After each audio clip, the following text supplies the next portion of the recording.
Uh, ini dia. Usia yang ideal untuk menikah bagi perempuan itu di rentang usia berapa, Bunda? Itu pertanyaannya. Itu tadi kan memang ada aturan sekarang ya, perempuan di atas berapa? 21 tahun ya. 23 tadi yang Univira mau nikah di usia 23 tuh bagus. Alhamdulillah. Bagus banget. Ya Bu Isa di 23 tuh.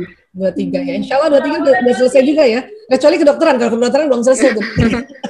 Insya Allah udah Bu. Doain ya Bu.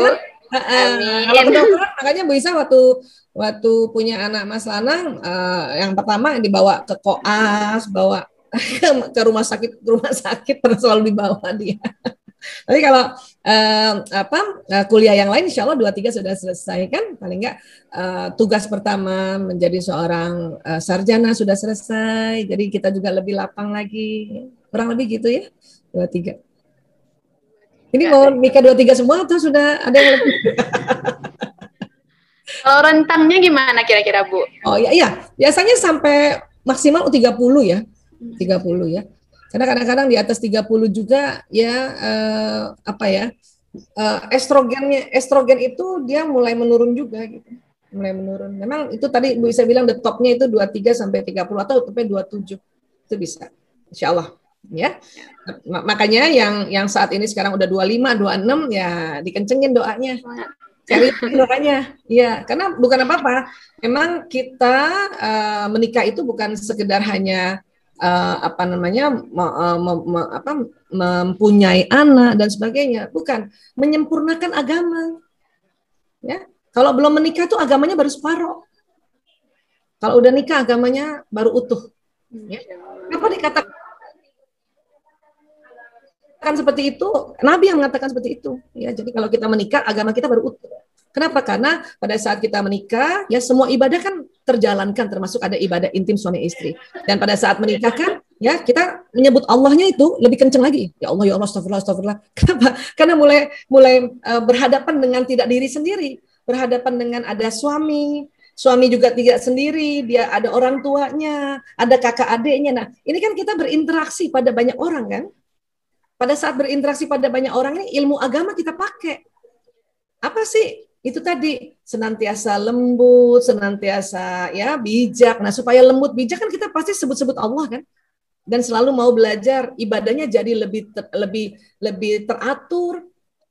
Percaya deh nanti kalau sudah menikah ya, itu sholatnya itu jauh lebih tawadu lagi atau lebih khusyuk lagi dibanding sebelum menikah.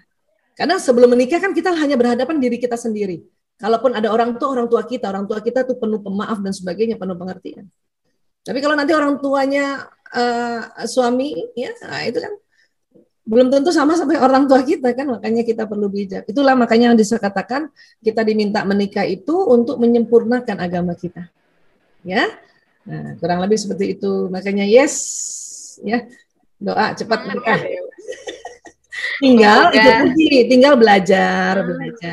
Dan sepakat itu ya, sepakat pertama ya, ini pernikahan ini guidance-nya apa? Quran, hadis, ijtihad ulama.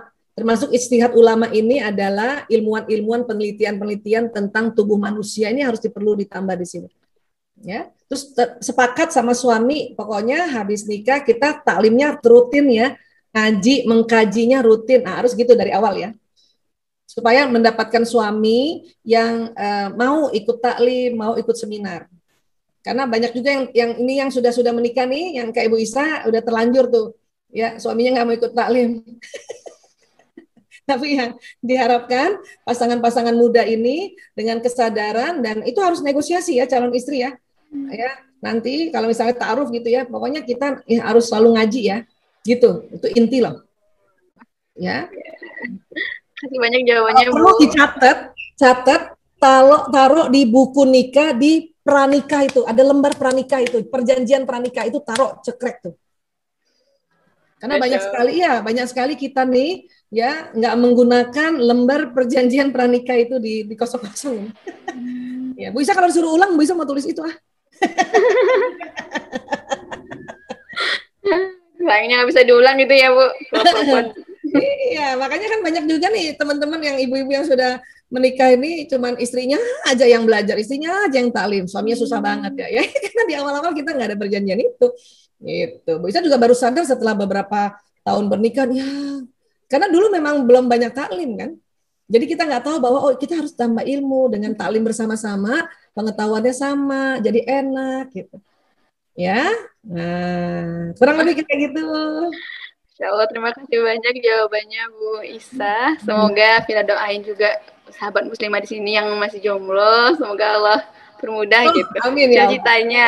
Amin. Ini langsung angkat tangan ya. Amin ya Allah. Amin, amin, amin, amin, amin. Kencang banget aminnya gitu ya. Izin bertanya Bu, jika mens tidak teratur seperti tidak mens 2-3 bulan, apa yang harus dilakukan dan apa yang sebenarnya terjadi? Karena ketika ditanyakan ke dokter, tidak ada penyakit apa-apa, namun hanya kelelahan. Tapi tidak merasakan kelelahan ataupun banyak pikiran, namun menstruasinya sering tidak teratur. Itu bagaimana Bu?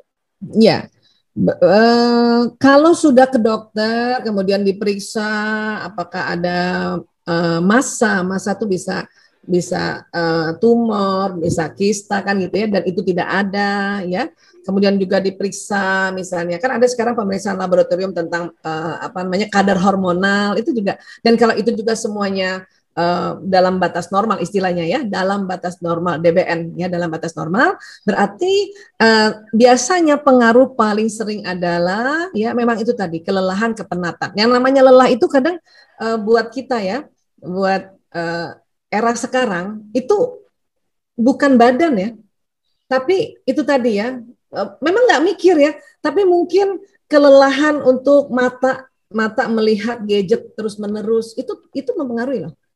Ya, kelelahan untuk membuat tugas-tugas ya, tugas 1, tugas 2, tugas 3, walaupun si yang melakukannya merasa saya nggak dipikirin kok, saya sih seneng-seneng aja ya, tapi badan ini mata ini ngelihat gadget berlama-lama tuh lelah loh ya. Ini bokong ini karena era pandemi ya, karena anak teman-teman kan pasti banyak duduk kan ya, nah itu lelah nih ya, karena kan ovarium akan terlipat, rahim akan terlipat. Makanya perlu relaksasi, ya, olahraga kecil yang nggak usah terlalu berat, ya. Kenapa? Karena perempuan ini jarang olahraga. Memang perempuan jarang olahraga. Itulah Bu Isa ya membuat membiasakan diri Bu Isa itu bukan olahraga berat. Habis sholat biasanya terus kita relaksasi, yang stretching, yang ngulet gitu ya. Pada ngulet yuk, bismillahirrahmanirrahim. Aduh, enak banget. Ya, nah, kan jarang-jarang ada seminar suruh ngulet kan? Alhamdulillah. Jadi kalau misalnya mensnya nggak teratur, ada kemungkinan karena ya kalau tadi semua udah diperiksa baik ya, itu tadi kurang gerak. Ini lagi pandemi nih. Dan satu lagi, otak perempuan itu tidak seperti laki-laki. Laki-laki selalu mau olahraga, seringnya olahraga. Karena otak laki-laki itu ada otak sport. Ya, perempuan nggak ada, kecuali yang punya bakat kecerdasan kinestetik, yang memang senang gerak, yang senang olahraga. Tapi itu cuma berapa sih perempuan? Ya, jadi sekali lagi teman-teman perlu adanya olah tubuh sedikit ya, tapi rutin ya, paling 10 menit tapi rutin gitu kan, tadi kayak gitu-gitu. Asal jangan gini nih ya, kretek itu yang bahaya itu. Itu kalau sama dokter saraf dimarahin itu. Ya, atau pinggangnya nih gimana? Itu bahaya itu. Ya, sakseleo itu. Nanti jadi masalah ya. Nah, kurang lebih seperti itu kalau menurut Bu Isa ya. Masya Allah, jawab insya Allah ya bagi yang bertanya.